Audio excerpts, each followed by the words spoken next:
Muy buenas tardes. Damos la bienvenida al proyecto Ecce Homo Faber. He aquí el hombre que hace o construye, presentado por el doctor Juan Manuel González Raya. Y bueno, el día de hoy tenemos un gran invitado de honor, el doctor Ricardo Franco Guzmán.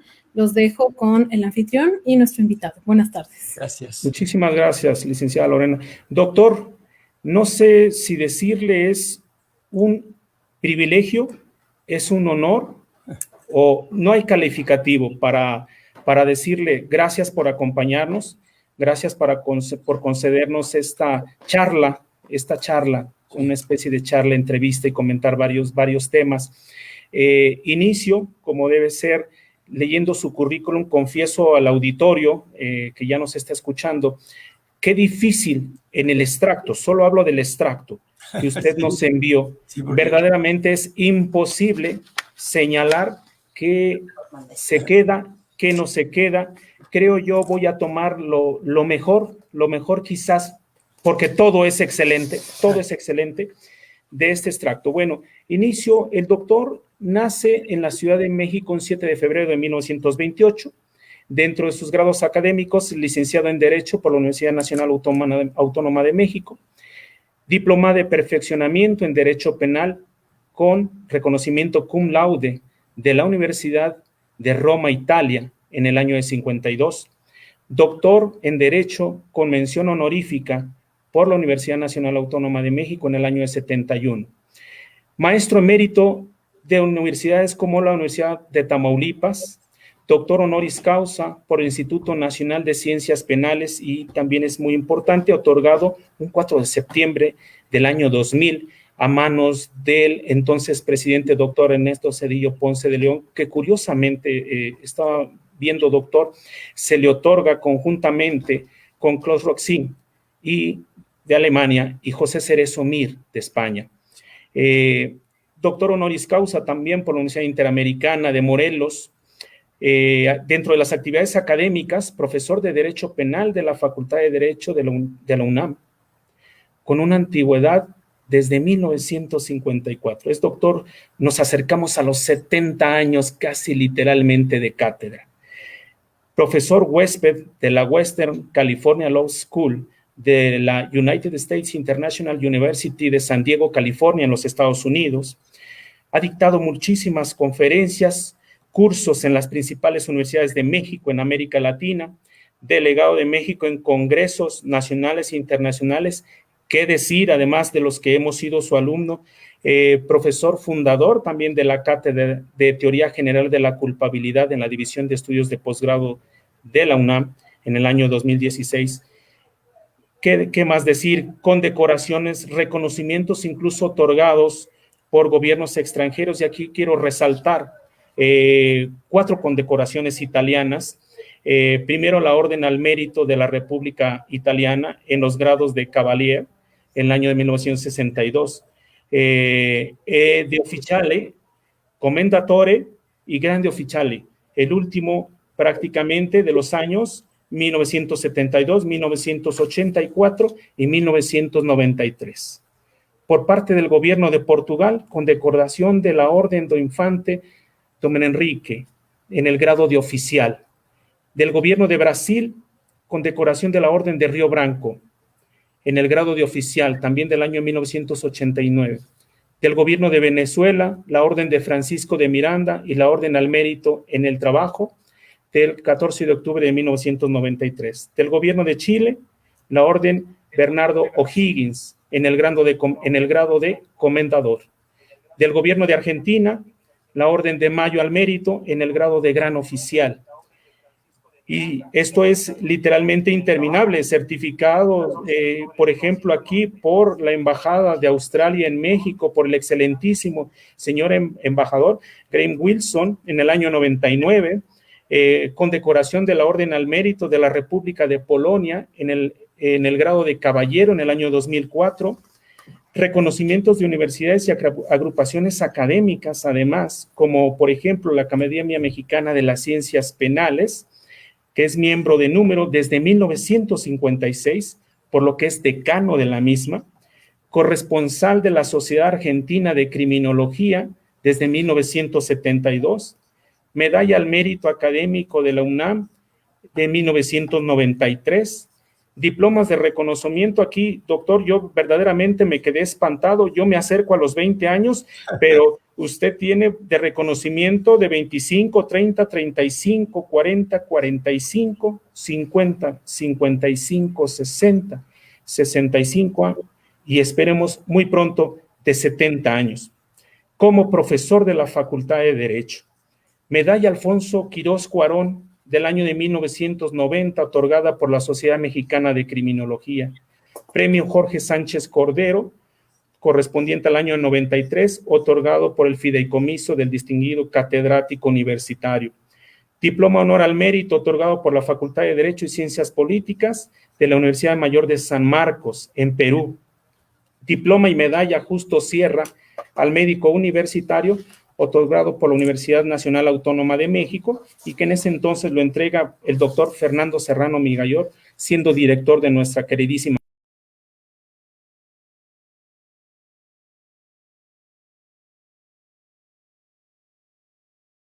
legislativa en 2018. Además, pertenece a más de 10 sociedades científicas nacionales e internacionales. Desde 1950 ha publicado más de 45 obras de derecho penal, entre libros, artículos y traducciones del italiano al español. Abogado de confianza, y aquí solo me voy a permitir señalar los países de las embajadas de Italia, Chile, Argentina, Portugal, Líbano, Panamá, Brasil, Australia, Ecuador, Polonia, Sudáfrica, Austria, Finlandia, Hungría, Noruega, Turquía, Belice, Bulgaria, Países Bajos, Jamaica y Angola. En la Procuraduría General de la República ha sido agente del Ministerio Público Federal, subprocurador de control de procesos, subprocurador jurídico, fiscal especial para la atención de los delitos electorales. Asesor externo, además, de la Secretaría de Relaciones Exteriores en 1996, 97 y 98. Representante de México ante la Organización de las Naciones Unidas en Nueva York para la creación del Tribunal Penal Internacional, nada más. Integrante de la Junta Directiva del Instituto Federal de Defensoría Pública, del Consejo de la Judicatura Federal de febrero de 2005 a 2011 y actualmente ejerce su profesión como abogado penalista. Doctor, ¿qué decir? Esto es verdaderamente ejemplar y quiero iniciar con algo. La vida, creo yo, ha sido muy generosa con usted, pero también usted le ha sabido retribuir a la vida. Y quiero iniciar preguntándole, doctor, usted nace un 7 de febrero de 1928, si no estoy equivocado, en la colonia Guerrero de la Ciudad de México, en las calles de Héroes o de los Héroes. Que dicho sea de paso, esta colonia se origina por ahí de finales del siglo XIX, cuando Sebastián Lerdo de Tejada manda ampliar Paseo de la Reforma y se origina esta colonia. Y yo le quiero preguntar esto, ¿cómo era la colonia Guerrero a finales de los años 30 y principios de los 40, doctor?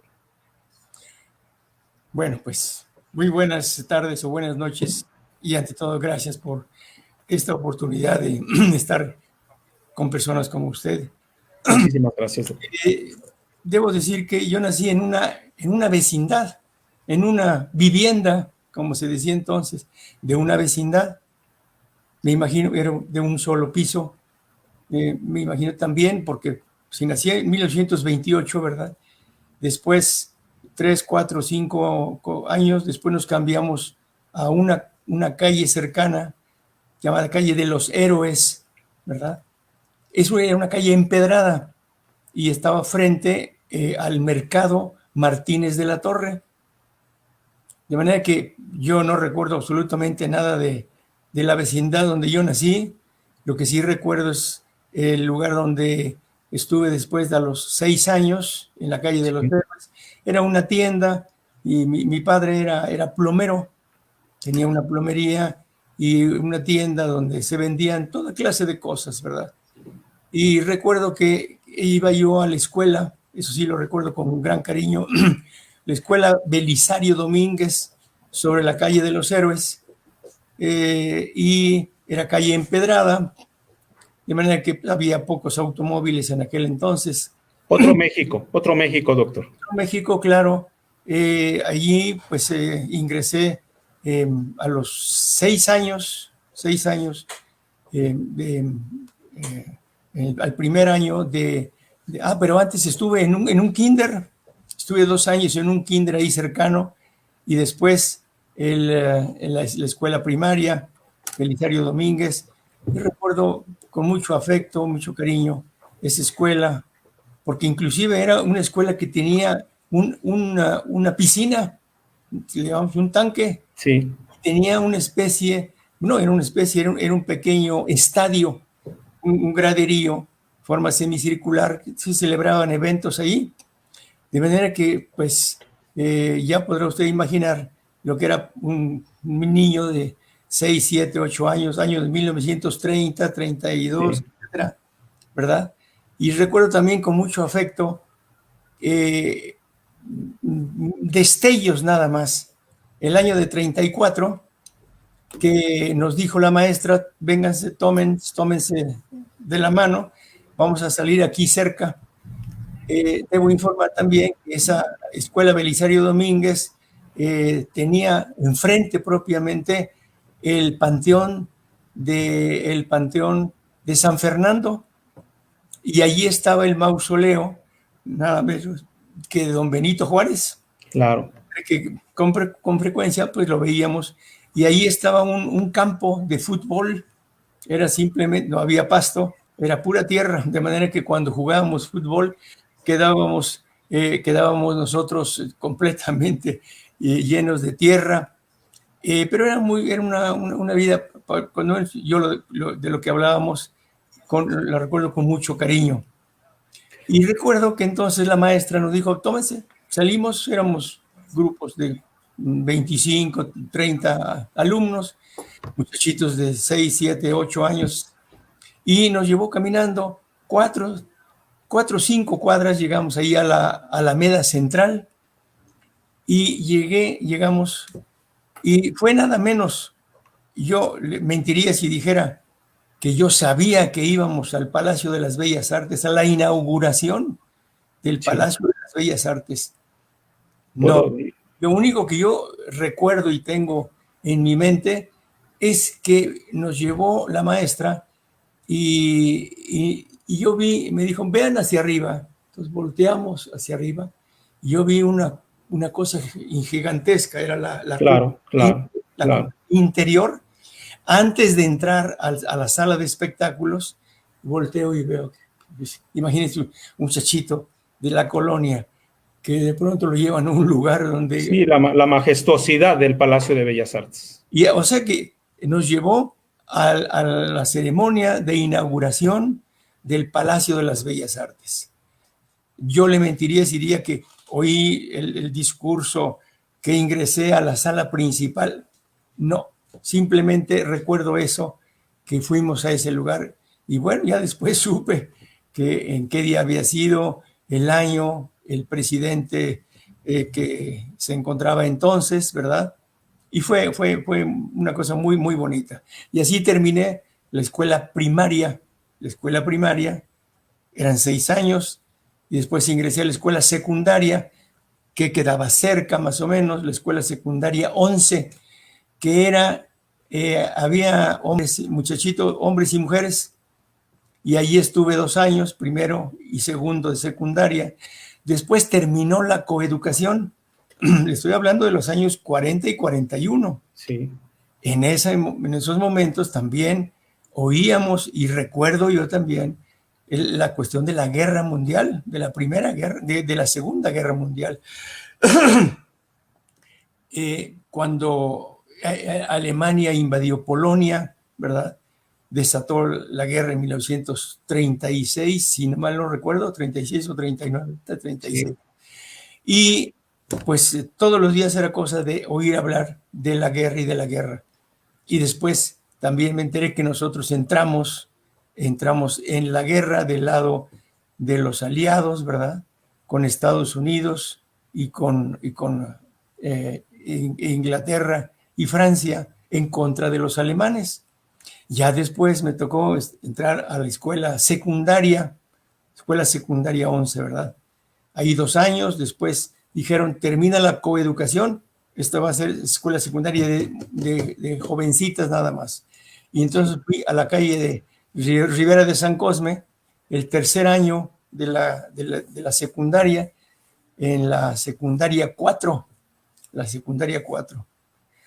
Terminé la escuela secundaria 4 y después a la preparatoria.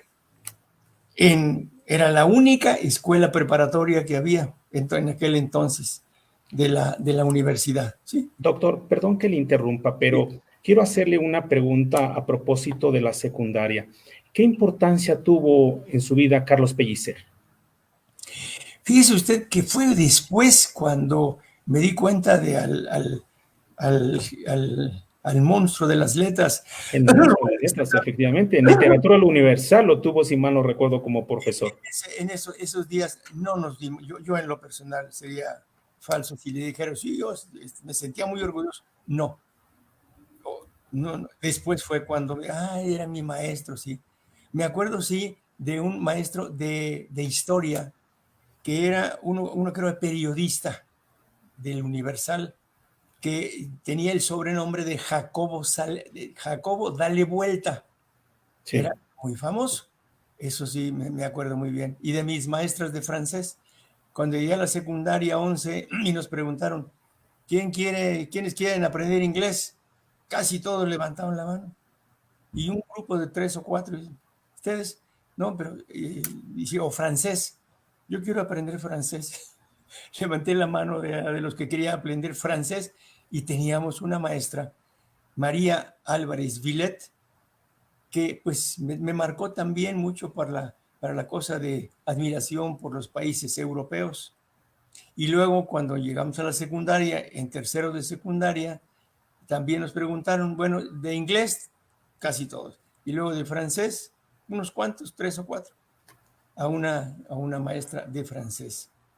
Y ya después en la preparatoria seguí con francés con la maestra María Caso, era del grupo de la familia Caso. Sí. Eran 2 años entonces, no eran 3 de preparatoria como acontece ahora. Y ya después, en 1945, ya a la Escuela Nacional de Jurisprudencia, no era facultad de Derecho, pero claro, ya la universidad ya había adquirido autonomía y me tocaron muy grandes maestros ahí. Sí. Su ingreso a la Escuela Nacional Preparatoria, si no me equivoco, ¿San Ildefonso, doctor? Era en San Ildefonso, sí. Y de lo que sí recuerdo, uno de mis grandes amigos, tal vez mi mejor amigo de la preparatoria, se llamaba Jacobo Zabludovsky, que entonces pues era un muchachito de piel blanca. Yo siempre he sido moreno, ¿verdad? Y muy delgado. Y él, le decíamos el ruso Jacobo. Después sí, seguimos la amistad hasta el mismo día en que él falleció en el hospital inglés, en una habitación que era contigua a la que tenía mi esposa, estaba enferma también. Y recuerdo que lo iba yo a visitar a él y a mi esposa en la mañana, el mediodía y en la noche. Pero ese día, pues fui el día anterior y me dijo Sarita Zabludovsky que está muy mal, Jacobo. Y prácticamente me despedí de él.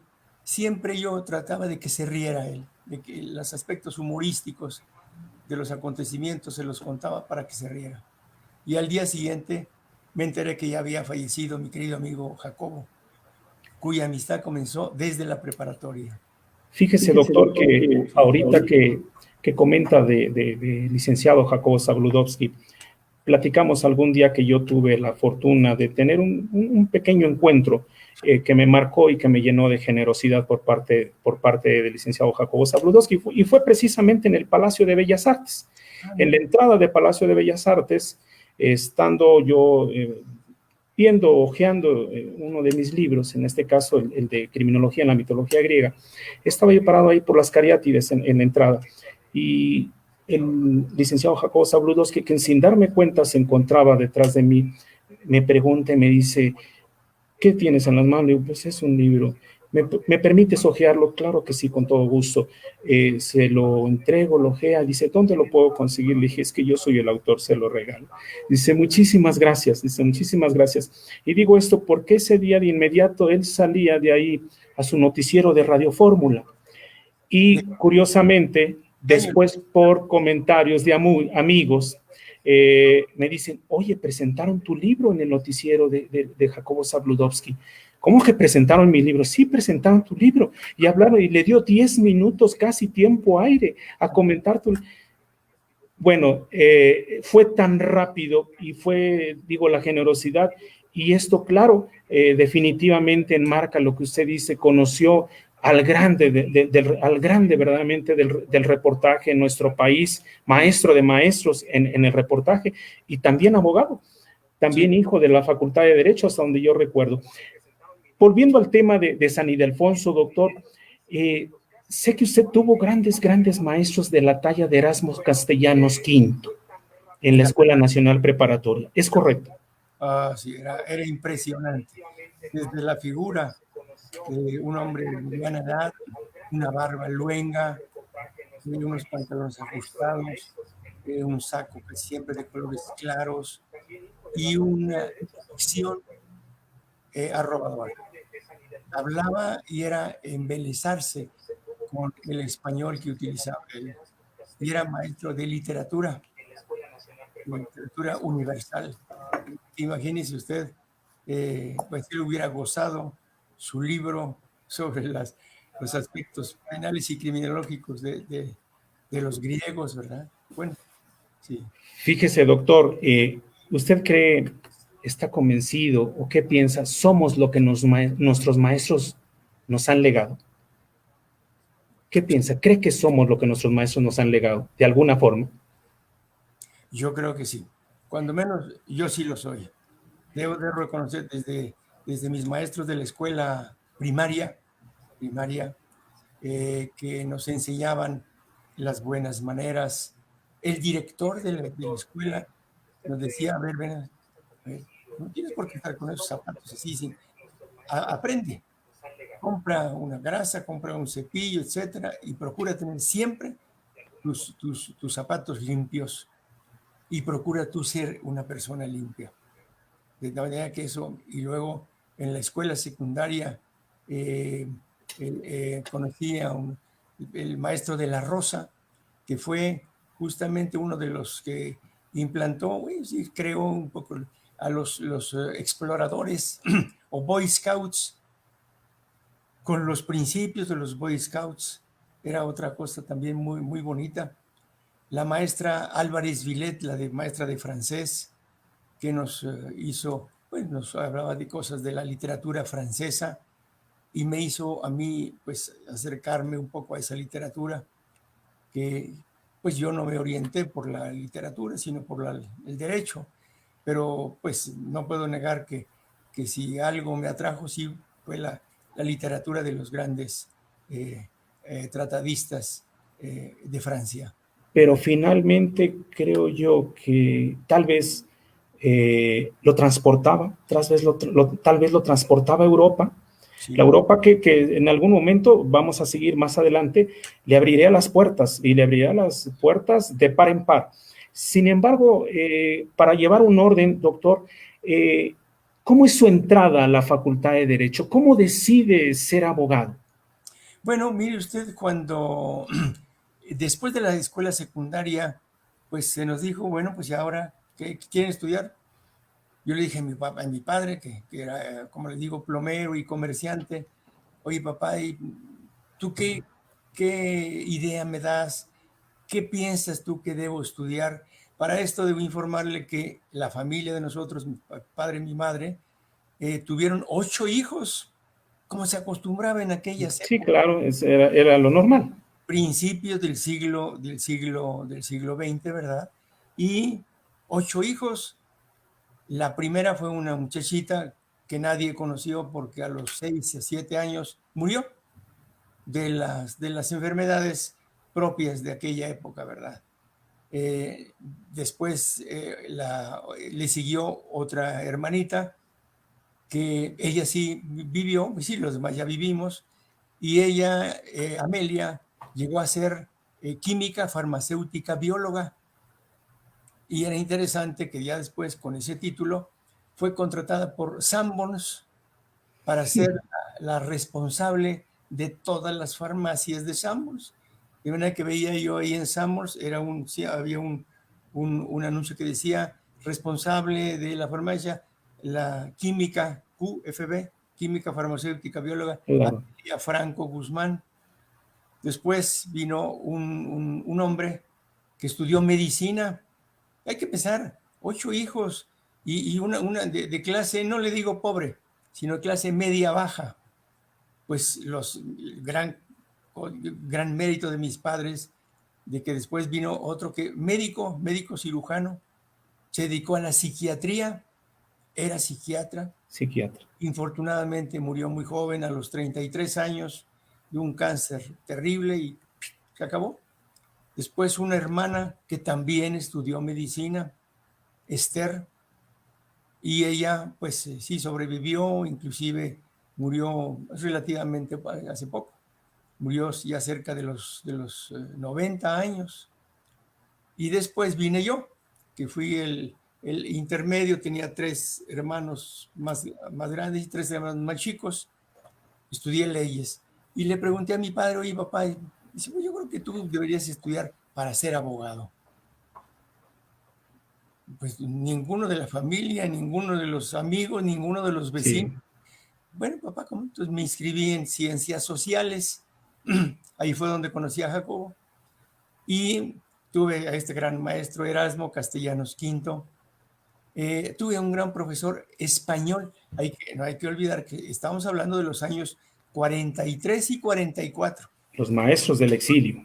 Don José, el maestro José Gaos, español, en la preparatoria. Y pues ya estamos hablando de los años 39, 40, 41, ¿verdad? Y hice esos 2 años de la preparatoria, pero ¿cómo habrá sido la cosa de que pues, seguí porque mi padre me dijo, y después me inscribí en la Escuela Nacional de Jurisprudencia? En el primer curso, teníamos 5 materias: introducción al estudio del derecho, derecho romano, sociología, economía, etcétera, etcétera, y derecho civil. Pues como habrá sido mi poco interés por el derecho, que en 4 materias obtuve 6, y en la quinta, que era derecho civil, me reprobaron 5. Era lo que le llamábamos el charro cocido. Así que incluso hay un salón con el nombre del maestro. ¿Sí? Y él me reprobó, pues, con toda razón, no tenía interés. Me presenté al extraordinario y obtuve 6. Entonces, imagínense, un alumno de primer año con 6 en todas las materias. Llegué al segundo año y de pronto me da clase un coloso del derecho penal, el maestro Raúl Carrancá y Trujillo, Claro. es padre de Raúl Carrancá y Rivas, profesor muy distinguido de esta Facultad de Derecho, Sí. ¿verdad? Y el oírlo hablar de lo que era el derecho penal, etcétera, oírlo hablar de la importancia de tener un solo código penal en toda la República, porque resulta que me enteré que cada estado de la República tenía su propio código penal, y en unos había delito de incesto, en otros no. En unos existía el delito de adulterio y en otros no. En unos se sancionaba el aborto y en otros no se sancionaba. Y me interesé tanto al terminar el segundo año, 10 en todas las materias, en todas, sobre todo en derecho penal. Ya después vino el tercer año, me inscribí en la materia de derecho penal con el maestro Francisco González de la Vega, Nada más, nada más. lista de aquella época. y me enteré que el maestro Carrancay Trujillo había dejado de ser presidente del Tribunal Superior de Justicia y que había abierto su despacho. Entonces fui yo, me había acercado al maestro todo el año, ¿verdad? Y le dije, maestro, me enteré por los periódicos que usted abrió de un despacho, que es un despachito pequeño en la calle de Motolinía. ¿Me podría aceptar como pasante? Dice, pero mire, compañero, en realidad no tengo ni asuntos aquí, no tengo asuntos, pero yo sé que los va a tener, maestro. Dice, bueno, no tengo ni muebles para el pasante. No se preocupe, yo voy aquí a Monte de Piedad, que quedaba a 3 cuadras. Puedo comprar un escritorio y una silla. Y así lo hice. Me aceptó, le caí bien. Y entonces me le pegué a él, al maestro. Claro, Y claro. entonces, pues, conocí ahí a muchos. Él había estudiado en España. Lo Y cual abre muchas puertas, doctor. Además, con no, un gigante, con un coloso de ese tamaño, las personalidades con las cuales seguramente usted tuvo acceso, tuvo contacto, por no decir que incluso a lo mejor hasta amistad. sí, sí, efectivamente, sí. Yo puedo decir con orgullo que me hice amigo de muchos de esos grandes científicos españoles que vinieron aquí refugiados a México. ¿A quiénes recuerda con más cariño, doctor? Pues mire usted, aunque no vivía en México, pero visitaba con frecuencia, vino don Luis Jiménez de Azúa. Uf, Luis Jiménez de sí, Azúa, sí, sí. podemos decir que es el más importante penalista español del siglo pasado. Un coloso. Su obra, el tratado es algo impresionante, ¿verdad? Sí, claro. También me acuerdo mucho de don Mariano Ruiz Funes, que cuando me veía siempre me tomaba del brazo y me decía, dice, compañero Ricardo, ¿cómo me cae bien usted? Lástima de apellido. Por lo de Franco, ¿verdad? Sí, sí, sí. Me imagino. Carlos Franco y habían salido por este señor dictador Franco, ¿verdad? Bueno, Sí, claro, de España, por toda la dictadura de la Revolución Española, todo el periodo de la dictadura en España. otro Donizeto Alcalá Zamora, también tantos queridos maestros españoles, ¿no? No quiero avanzar más sin hacerle esta pregunta, doctor, porque pues usted vivía muy cerca propiamente de lo que hoy es el centro, verdaderamente el corazón, el centro histórico. Sí, Me imagino que de alguna forma, a lo mejor hasta caminando, podía llegar de donde usted vivía a la universidad. así es. Pero quiero hacerle esta pregunta, sobre todo porque nos van a escuchar, esto se va a difundir muchísimo en redes, para los jóvenes que hoy no imaginan cómo pudo ser, cómo fue ese barrio universitario que a usted le tocó vivir como estudiante. Era precioso, sinceramente. Es decir, de mi casa que estaba en la calle de los Héroes, Sí, íbamos por la calle de Mina y llegábamos, bueno, llegábamos a la avenida Hidalgo, llegábamos a la Alameda y de ahí por 5 de Mayo pues llegábamos a Monte de Piedad, calle del Monte de Piedad, y de ahí 1 cuadra llegamos a la calle Avenida Argentina, donde está la librería de eh, Porrúa. Porrúa exactamente, y 1 cuadra más adelante, a la izquierda, estaba San Ildefonso, la Escuela Nacional de Jurisprudencia. De manera que sí, pero me iba yo en autobús o en camión, como decíamos entonces. Sin imaginar, obviamente, el Templo Mayor que hoy conocemos, todo estaba casas, casonas, no existía nada de toda esta parte prehispánica que tenemos ahora ahí. Esto ya vino después Claro, estoy hablando claro, de los años 45. sí. 45, tomaba un autobús y me bajaba cerca de ahí de la Plaza de Santo Domingo. Ahí Uf, estaba uno de mis hermanos, la bueno, escuela de medicina que se... la escuela de medicina estaba ahí en, el, en, la, en, el, en la Plaza de Santo Domingo. De manera que era un barrio muy bonito y tenía de todo. Había restaurantes, había, bueno, peluquerías, había unos billares que quedaban cerca de la Escuela Nacional de Jurisprudencia y pues no puedo yo decirle a mí. Quiero imaginarme que ahí se reunían lógicamente para compartir, platicar, charlar, entre otras cosas. No quiero hacerme como muy modesto, simplemente sí iba yo a Viva, pero que yo jugara, no. Digo, no tenía capacidad económica ni para pagar una cosa de esas, ni mucho menos, no tenía. Pero era interesante, ¿no? Y enfrente de la puerta de San Ildefonso estaba había un restaurancito y un chino que daba café de chinos, ¿verdad? Sí, el clásico de esos tiempos, café de chinos. A la Suprema Corte, pues 2 cuadras, estaba ya en el Zócalo, claro. Y iba a ver a algunos de mis maestros en la Suprema Corte de Justicia, toda la carrera de 1845, 46, 47, 48, 49, fueron 5 años. Sí. Y era un barrio que yo le tuve un gran afecto y sigo teniendo el afecto, claro, pero ya quedan pocas cosas. Ya no está la Escuela de Medicina, ya no está la de Leyes, ¿verdad? Y está, claro, la Suprema Corte.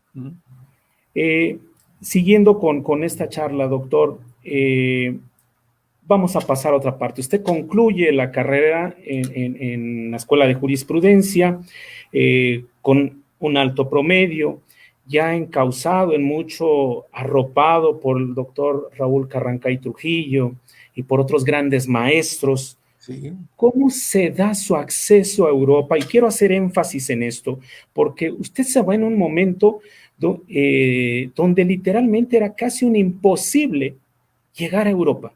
Era literalmente tocar las estrellas, quiero imaginármelo así, no es lo de hoy en día que tomamos en internet, nos inscribimos y la cosa es tan fácil. En ese momento debió ser seguramente por correo, por correspondencia, pedir la solicitud, las firmas, los respaldos, las recomendaciones y además no fue España, fue Italia, doctor. Fue providencial todo. Sí, allí en la Escuela Nacional de Jurisprudencia, pues sí, vi que lo que era el derecho italiano, el derecho alemán, etcétera, nos hablábamos, pero era Europa. En esas épocas pues, estaba la guerra. Estoy hablando de 45. Sí.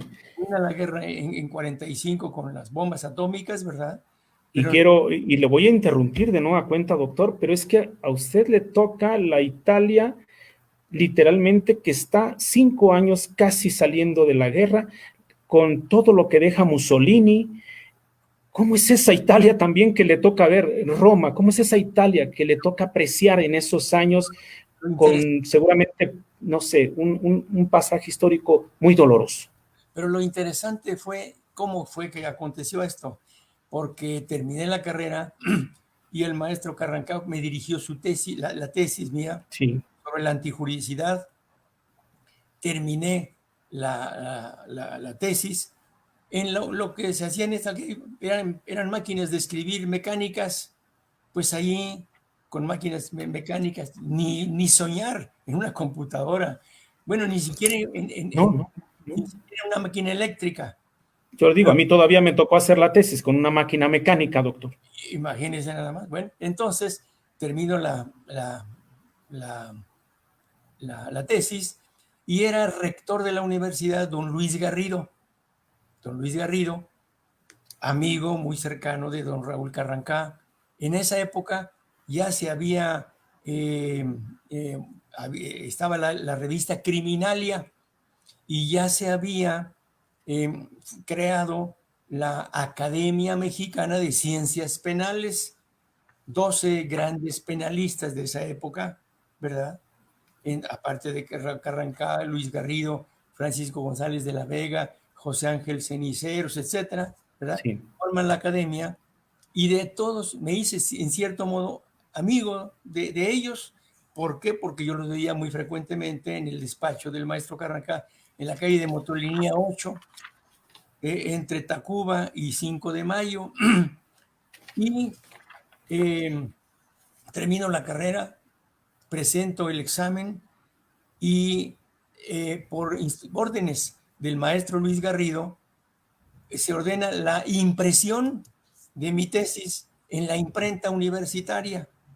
Lo único, sí dijo el maestro Garrido, que no iba a llevar el sello de imprenta universitaria. Claro. ¿Por qué? Porque después todos dirían, yo también quiero que mi tesis de química y mi tesis de esto. Sí. Y no llevó el sello de la imprenta universitaria, pero fue una forma también de ayudarme económicamente a recibirme. Claro. Me recibí ya el 7 de junio de 1950. Ahora, el próximo junio, tres meses, ¿verdad? Ya serán 71 años de haber obtenido el título de licenciado en Derecho. Me recibo y entonces viene la cosa de, ¿y qué hago yo? Para esto, voy a tocar un poco un tema de tipo personal. Cuando estaba yo de amigo del maestro Carranca, digo, de pasante del maestro Carranca, había la frecuencia o la cosa de que se escribían los estudiantes cartas, pues quiero tener amistad con una muchachita guatemalteca, ¿verdad? Y yo escribí 4 cartas, una para el rector de la universidad en Buenos Aires, otro en La Habana, otro en Río de Janeiro, etc.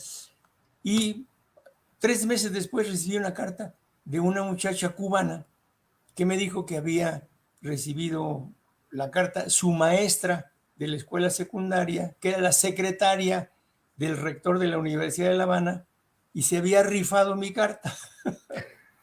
Y entonces empezamos una amistad epistolar. Le escribí, antes de 3 meses ya decía que la amaba, que era una mujer. Y el maestro Carranca, en esos tiempos, hizo un viaje a Yucatán, donde Sí. él nació en Campeche, pero Sí. tenía mucha familia en Yucatán. Y me dijo, venga conmigo aquí a Yucatán.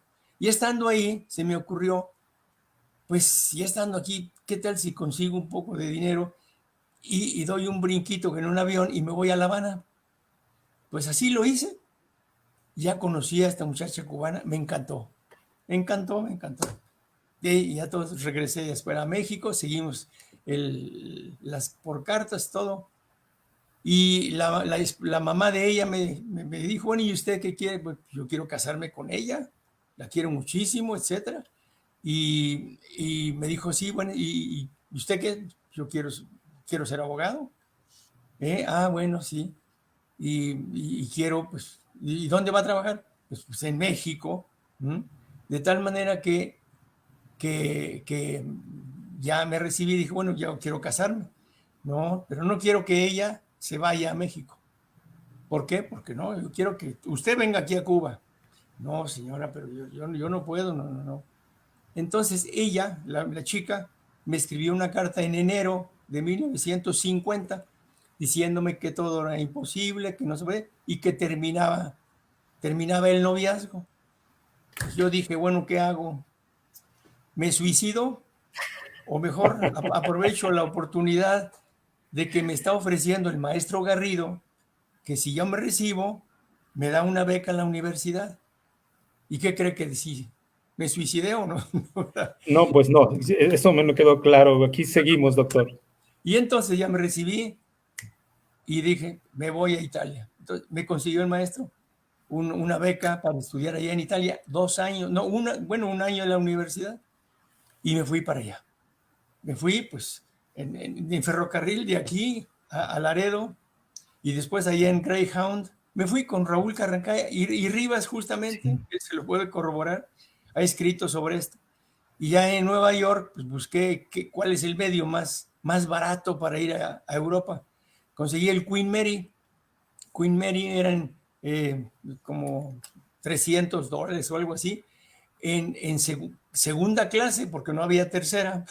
Sí. Y entonces me fui allá. Llegué allá y después llegué ya.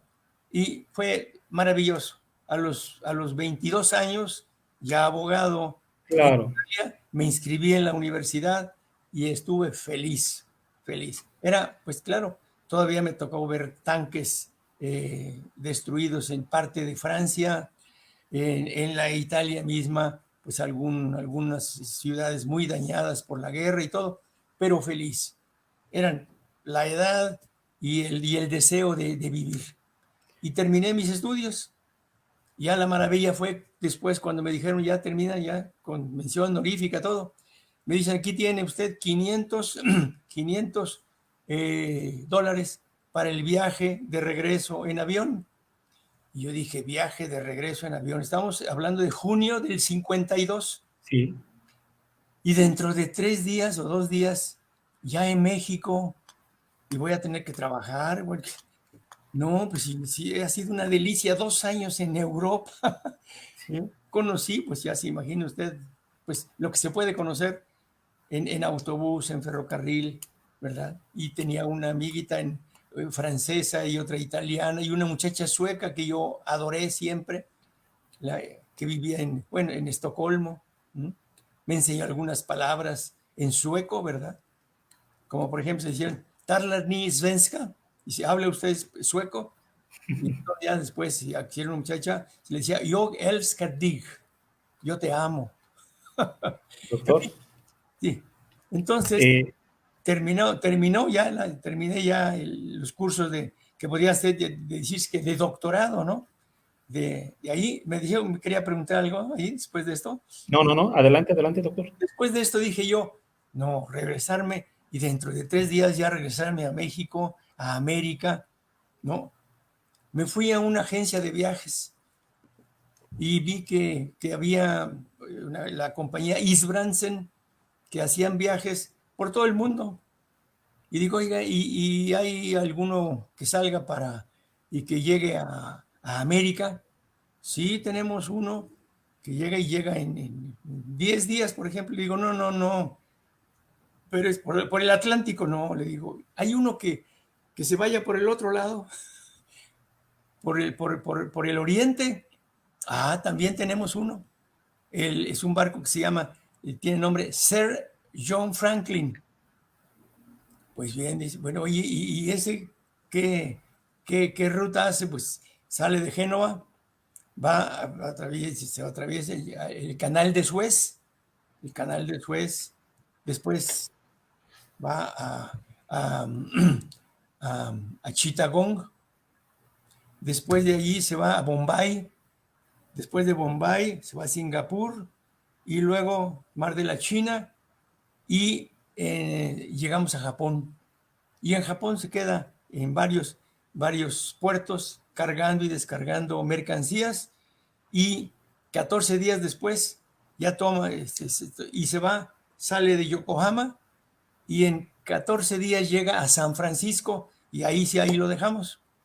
¿Cómo no? Oye, ¿y cuántos días dura todo esto? Dura 100 días. ¿Y cuánto cuesta? $550. Los $500 que iban a ser Claro. para el avión, se los entregué al de la compañía de transportes marítimos y ya. Con eso tenía yo el barco, me daban de desayunar, comer y cenar. Y me llevaron, estuve en Alejandría, se quedaba unos días cargando y descargando, cargaba algodón egipcio, descargaba bombas para el agua de Estados Unidos, en fin. Y así todo esto, 100 días, más de 3 meses en el barco. Por cierto que una semana de estar ahí, digo, oiga, ¿no habría manera de que yo pudiera trabajar aquí en el barco de algo? ¿Cómo no? Se lo vamos a dar para limpiar, de limpieza, a limpiar la cubierta, a limpiar los barandales, tirar la basura. Eso me gusta, está bien. Ya abogado y ya doctorado. Y me pagaban $8 diarios, imagínense nada más. Todo esto son coincidencias de la vida. Sí. Y me llevaron a pasear y estuve en el Pakistán occidental, después en Bombay, me bajaba, iba, venía, y después estuve en Singapur y en Japón también. Me bajé yo en Kobe y me fui con una maletita pues pidiendo aventones también. Y así estuve pues casi un mes en Japón. Y hasta después tomé el viaje, el barco de regreso y en 14 días llegamos a Los Ángeles. Y ya de Los Ángeles todavía para alargar mi viaje, me vine en ferrocarril. Oh, bueno. Julio Verne hubiese verdaderamente envidiado esta vuelta al mundo, doctor. Y a los 24 años. Entonces llegué yo Claro, feliz de la vida. claro, Había claro. conocido, es cuando uno aprende a Había visto el mundo literalmente. literalmente, es verdad, y había obtenido un diploma y sobre todo conocer a las personas. Entonces dice uno, bueno, en todo el mundo hay simpáticos, antipáticos, inteligentes Claro, y tontos, etcétera. Hay que ver siempre lo mejor de los demás. Nunca hacer daño a persona alguna, nunca. Y claro. procurar compenetrarse, no hagas a otro lo que no quieres que te hagan a ti. Y dar gracias por Claro. todo eso que se había yo recibido. Ya. Y después llegué aquí y era procurador de la República el maestro Francisco González de la Vega. Llegué a saludarlo. Me dijo, bueno, ¿y qué piensa usted? Estamos hablando de septiembre de 1952. Sí, Digo, pues maestro, no tengo nada. Lo nombramos agente del Ministerio Público Federal, como se llamaba entonces. sí. Y ya, de pronto, ya tenía un empleo, un De trabajito. pronto ya era el Ministerio Público Federal. Ya, llegando apenas. Ya había llegado el 16 de septiembre del 52. Ya tenía, bueno, ya llegó ya con la familia, pues muy contentos, todo. Y después de esto ya también eh, pensé que me gustaría litigar y puse un despachito en lo que era el centro en aquel entonces, en la calle de 5 de Mayo. En 5 de Mayo podía uno estacionar su coche en la calle Claro. y lo veía yo desde el segundo piso. Y ya después, en aquel entonces, ya era en 1953, un abogado, un abogado que daba clase de Derecho Penal en la Escuela Libre de Derecho, me dijo, Gómez Mont, me dijo, Sí. ¿usted eh, qué piensa hacer? Le digo, no, pues, sí. Oiga, ¿y no le gustaría dar clase? Porque yo, dice, voy a pedir permiso, soy del Partido Acción Nacional y voy a pedir una autorización. Entonces me dio la posibilidad de dar clases en la Escuela Libre de Derecho. 1953, pues feliz yo. Y luego en 1954, la universidad me abrió sus puertas y comenzó mi antigüedad de la universidad en 1954. Entonces, prácticamente, doctor, podemos decir que usted es de los catedráticos que inaugura Ciudad Universitaria dando clases en la Facultad de Derecho. No, y bueno, después, pero cuando yo di clase en el 54, di las clases en la antigua Escuela Nacional de Jurisprudencia. Y entre mis alumnos, años después, resultó que fue presidente de la República, Miguel de la Madrid, imagínense, fue mi alumno en Derecho Penal, primer curso, en 1954. Y como él, algunas otras personas que han destacado también. Pero comencé, ya se cumplieron 66 años después de que fui designado, bueno, por la antigüedad de profesor de la universidad.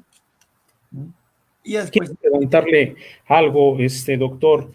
Los grandes maestros, sus grandes maestros en la universidad, en la Sapienza, la famosa sabiduría, sí, sus grandes maestros que usted recuerde, yo no sé, pero quizás Francesco Carneluti, Piero Carlamandrei, Giuliano Basali, no sé, doctor. bueno, efectivamente, algunos de los grandes maestros míos fueron profesor Filippo Grispin, de Derecho Penal, el profesor Alfredo Nicéforo, gloria de la criminología Sí, italiana, claro, ¿verdad? claro. Y además ahí conocí yo a otros grandes maestros de los cuales yo me hice amigo. y puedo decir que pues tuve la fortuna de convivir. Yo iba por el maestro Nichéforo a su casa, que era cerca de la universidad, porque ya casi no veía. Y entonces yo le servía de lazarillo, podríamos decir. Íbamos a la ciudad universitaria en Italia, en Roma, y después lo acompañaba de regreso a su casa. El maestro Benigno di Tullio, y también tuve buena amistad con Piero Calamandrei, con tantos otros, gloria del derecho penal italiano. Giuliano Vassalli también, tuve muy buena amistad con él en esos 2 años, y después vino a México, ya lo invité a dar clases, a unas conferencias en México, y fueron oportunidades de la vida. Y después, unos gigantes también del derecho penal en el mundo.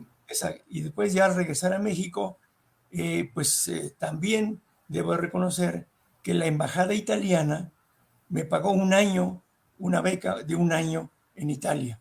O sea, fue la universidad y el gobierno italiano. Al regresar, pues le rendí cuentas al embajador de mis estudios de allá en Italia, y me dijo: quiero que usted sea el abogado oficial de la embajada de Italia. Y entonces, pues con mucho gusto. Pero le pongo una condición, señor embajador. ¿Cuál? No cobrar por mis servicios, porque quiero retribuir más todavía. Y entonces sigo siendo todavía abogado de la Embajada de Italia. Y esta embajada, pues jaló a otras más. Después de esta, pues la embajada, por decir, la de Polonia. Oiga, yo he sabido que nos veíamos en las reuniones diplomáticas, y ¿podría usted aceptar que la embajada de Polonia la nombrara usted abogado? Sí, cómo no. Sin pagar, sí, si no, no quiero que me paguen. Y la de Turquía, también Turquía.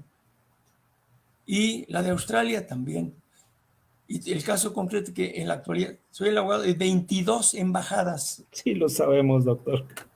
Y lo hago con mucho gusto. Ahora, siendo abogado de la Embajada de Italia, pues vinieron asuntos. Por ejemplo, ocurrió que no sé si algunos pues no lo recuerdan, porque esto fue hace 50 años, la muerte del conde Acquarone en Acapulco, una señora que se dicen que mató a su yerno a las 3 de la tarde en una piscina. Le dio primero 2 tiros y luego le dio 3 tiros. Cayó el cadáver a la piscina y después lo sacaron. Y habían dicho que fue un accidente de 5 tiros. Primero 2 tiros, cayó a la piscina, lo sacaron y ya afuera le dio otros 3 tiros más. Entonces me llamó la embajada y me dijo: oiga usted, la familia que era noble, el conde Acquarone, ¿verdad? Claro. Y quiere que usted los represente porque pues se le da la impresión de que la señora no lo mató, en primer lugar, y segundo lugar, que si lo mató ella, no lo mató, como lo está diciendo, que un accidente. Entonces ella nombró un abogado de gran fama, uno de los más grandes penalistas de esa época, y se sostuvo o quisieron sostener que había sido 5 disparos de ráfaga. Era una pistola Walther PPK, y esa pistola no disparaba de ráfaga. El caso que defendí yo los intereses de la familia muerta, y logré que se demostrara que habían arreglado la pistola después que una persona había hecho la pericia y le había sacado los 5 tiros. Hablé con el secretario de Gobernación, llamado Luis Echeverría, y él habló con el presidente y dijeron: ya basta de cosas sucias en este asunto, y la señora fue condenada y le impusieron 10, 12 años de prisión. Después, las penas de ese tiempo. Pero entonces lo interesante es que una señora estaba casada con un editor, González Porto, ella italiana y él mexicano. Muere el señor y a la señora se le viene el mundo encima, no sé qué hacer, entonces me nombra a mí como su abogado. Y esto me da una oportunidad, un asunto que rindió muy buenos frutos económicos, ¿verdad? Y ya me permitió muchas otras cosas. También la oportunidad de tener dentro de los alumnos a unos que fueron de aviación, directores de aviación, y me nombraron Aerolíneas Argentinas me nombró abogado. British Airways, fui 28 años asesor jurídico de British Airways y de otras compañías de aviación. Con eso tenía la oportunidad de viajar con mi familia gratis, claro, boletos gratis por todo el mundo. Y con la familia, pues íbamos en invierno a Bariloche, cuando aquí era verano, ¿verdad? Allá era invierno. Y poder ir a Inglaterra, a Francia, a Italia, a Japón, con boletos gratis. Todo eso tiene que ver con oportunidades de la vida. Y para mí le puedo decir que ha sido una gran oportunidad. Yo creo que sí, doctor. No me quiero, el tiempo nos apremia y vamos a la recta final ya del programa. Sin embargo, no me quiero ir sin hacerle estas preguntas, doctor. Primera, a usted le toca llegar a un momento a Italia donde de alguna forma está todavía la raíz de la escuela positiva, toda esa tradición que tenía Italia, pero a su vez estaba el empuje de Alemania. De toda esa escuela alemana, con el poderío de la teoría del delito que vienen empujando en Alemania. ¿Qué le atrajo más? Por fin, ¿dónde se define, doctor, su tendencia en cuanto al derecho penal? Bueno, indudablemente con la cuestión del profesor Carrancá, ya tenía, y era escuela de perfeccionamiento en derecho penal. Así tuve la oportunidad de conocer a grandes penalistas italianos y tener amistad con ellos. Sí. Con Calamandrei, con Carmelo, sí, con el profesor Grispini y con criminalistas también, ¿verdad? Sí, claro. Tuve la oportunidad de conocer a don Edmundo Metzger. Nada más. Edmundo Metzger. Toda una institución alemana.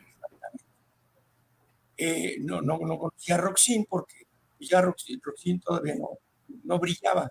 Ya sí, fue después, ya cuando nos dieron el doctorado honoris causa, lo entregó el presidente. Sí. Pero son situaciones y que la vida, oportunidades que me ha dado la vida. Esas son esas situaciones. De manera que yo estoy muy, muy agradecido, de veras, de toda esta situación particular. Pudo haberse inclinado en algún momento por la criminología, porque hasta donde recuerdo también su primera materia que imparte en la universidad es precisamente criminología. Sí, en sustitución del maestro Constancio Bernaldo de Quirós. Sí. Un hombre encantador, es un sabio el hombre. Sí. Y de los exiliados españoles. Sí, también. La gran oportunidad de tener amistad con su familia, los iba a ver con frecuencia ahí en las calles de Zamora, un departamentito, y el afecto que yo le tuve fue muy grande, la de criminología. Pero no, la vida podía haber sido también de estar en el servicio público. Si era ya el maestro González de la Vega me había designado en Ministerio Público, pues no, me interesó más el litigar. Y tuve el caso del conde Acuarone. Sí. Fue un bombazo hace 50 años, fue en 1968. 68. Estaban los periódicos italianos, europeos, algo así como lo que aconteció ahora con la señora Florence Cassé, ¿verdad? Que también fue una cosa muy impresionante, ¿no?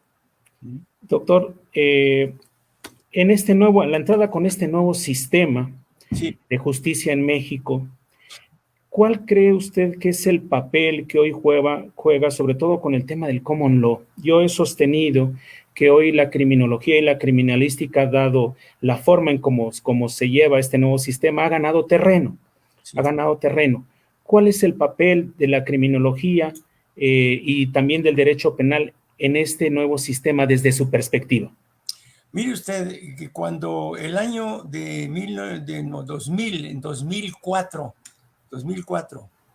se presenta la idea venida de los Estados Unidos y con el poderío económico de los Estados Unidos, con el deseo de implantar el sistema, el llamado sistema de los juicios orales.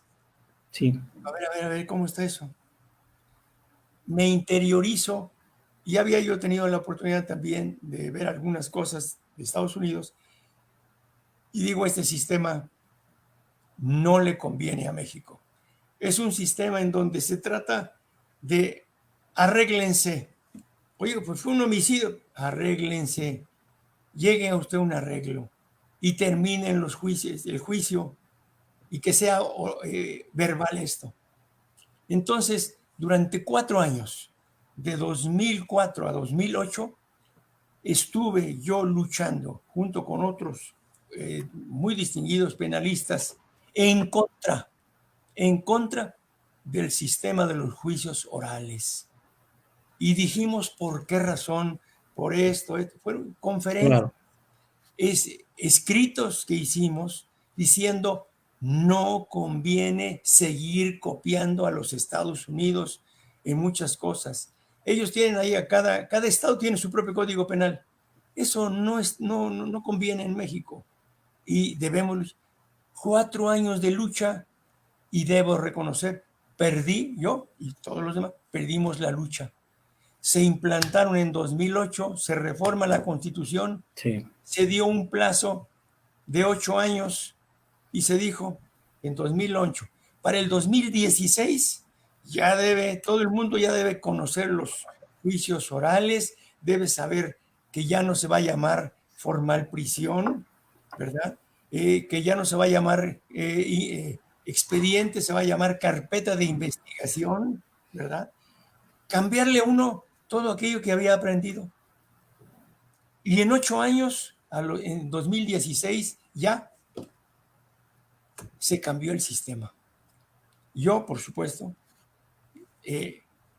no manejo ni el lenguaje ni el sistema. Y ya no quiero, me dijo, tú debes, no, yo ya luché, perdí la batalla, y a lo mejor una de las cosas que he aprendido en la vida es que a lo mejor yo no tengo razón, a lo mejor este es un sistema benéfico, no lo creo. Sigo sosteniendo que es un sistema que no le ha beneficiado a México.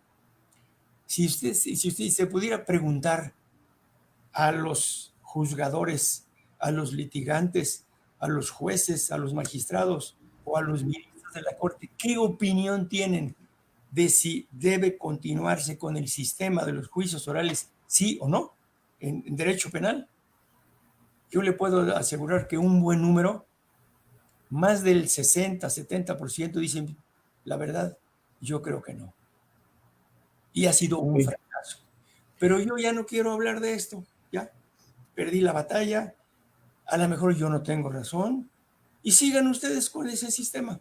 A mí, por lo pronto, ya no me tomen en cuenta ni para ningún juicio oral, que no he participado en ninguno, ni para defender a nadie absolutamente.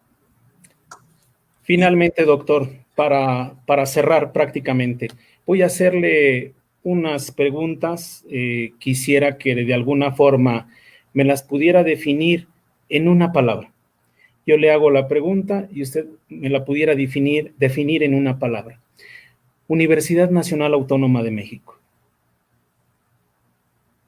Es mi corazón, es mi vida. México. Es mi patria. Al conocer muchos otros países, la quiero más. Me siento feliz de ser mexicano. Derecho penal. Es una actividad, es un conocimiento que de sumo interés. Es apasionante. Derecho penal, apasionante. Criminología. También menos apasionante para mí, pero es muy interesante y me gusta mucho. La lealtad. Sé tenerla muy impregnada en mi ser, en mi alma. La lealtad a muchas cosas. Lealtad, sí. Honradez. También esto, también esto. Y finalmente, doctor, me despido con esta pregunta. Alumnos. ¿No le oí? Sus alumnos. Mis alumnos. Hoy justamente, hoy empecé ya aquí con este sistema, ¿verdad? Por tercera ocasión ya, el curso de Derecho Penal a mis alumnos. El año pasado, y bueno, el semestre pasado, cosa un poquito rara, normalmente yo en mi grupo tenía yo 35, 40, 50, ¿verdad? Pero en el curso pasado, un grupo de 6 u 8 y otro de 7. Y hoy 50 alumnos en un grupo, los de los martes y los jueves, y 50 de lunes, miércoles y viernes. Y me siento feliz. Feliz. Feliz. A mí denme un grupo de muchachos que tengan interés por él. Y yo estoy feliz. Hoy en la mañana ya empecé la tercera ocasión de los llamados, de la enseñanza en línea. Y me siento muy contento. Y felicito al doctor Contreras, al director de la facultad, porque todo ha salido muy bien y los muchachos yo los siento contentos.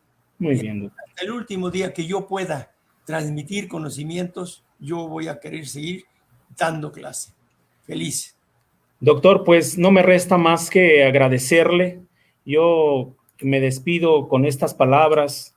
Usted, ese es el nombre de este programa, Ecce Homo Faber, el hombre que hace, el hombre que construye. Usted ha hecho mucho por este país. Usted ha construido mucho en estas instituciones. Usted ha hecho mucho por nuestra Universidad Nacional Autónoma de México.